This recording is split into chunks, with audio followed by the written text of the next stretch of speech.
So for this video, I want to basically show you guys now how we can actually not only look at the D latch, but also start utilizing combinational logic in which we're actually going to set or reset a prior state and then hold that value within memory. Now, remember with the D latch, it's generally enabled high or enabled low, so anytime during the high cycle or anytime during the low cycle, those values can change. But just as actually showing how we actually could possibly have combinational logic that in which we perform some function, and that function is completely arbitrary, doesn't matter what it is right now. We're actually taking the output of that combinational logic, and then we're going to feed that into a D latch so we can actually hold or not hold basically those values for a certain period of time.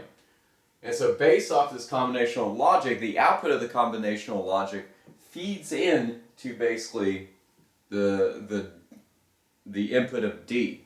Now we're always going to just assume that the D latch is enabled. If it's not enabled, then everything's just held. So there's no point in actually looking through and seeing when we actually don't hold those values. In the state table video, you may have kind of thought some of the times when we actually had the enable or C as basically being low, that even talking about it was kind of arduous. But whatever, actually proved a point. So if we look over here now this combinational logic really kind of doesn't do anything, but it does actually show changes in value. So let's take a look and actually step through this. So here we actually have Q being fed back into an AND gate that is taking in also the input of A, and then we're taking A and B and NANDing those together, in which the outputs of the AND gate and the NAND are actually being ORed together, and the output of this OR gate is actually feeding in to D. So let's take a look here. That if we went through and step through each bit of the logic here, I always, like with the state table, like to show an output basically of the combinational logic, so it keeps everything really nice and clean. And for the D latch, it's not really as important, but when we get to the JK flip-flop, where we actually may be feeding J and K with basically outputs of the combinational logic, it's way more important to keep track of both of those. So let's take a look here. Based off the combinational logic and the prior state of Q that was actually being held with the D latch, here when we had A, B, and Q all being low, wow, we're getting lightning in here, then that actually caused D, the output of this logic here, to actually go high. Therefore Q next actually got set. When we had 0, 0, 1, then that actually caused D to stay high. So the prior value of Q was actually still held constant. This is going to be really weird if the thunder that's actually going on outside is actually going to be showing up in these videos.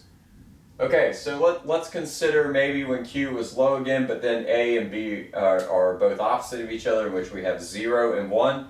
Sure enough, D was set high, so Q actually went high.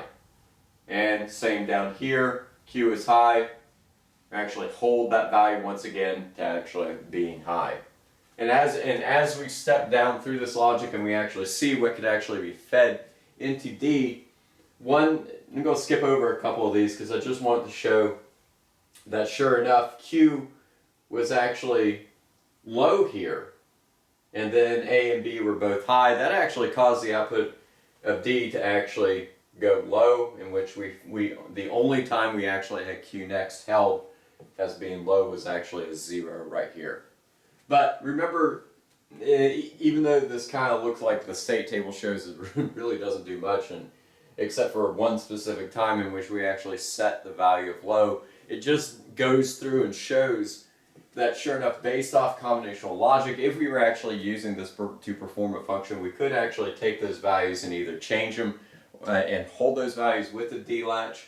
If we want to say, for instance, hold the value when A, B, and Q both go low, and then we cause Q next to be set. After it's set, enable may go off and we just hold that value because we performed a function with this combinational logic over here.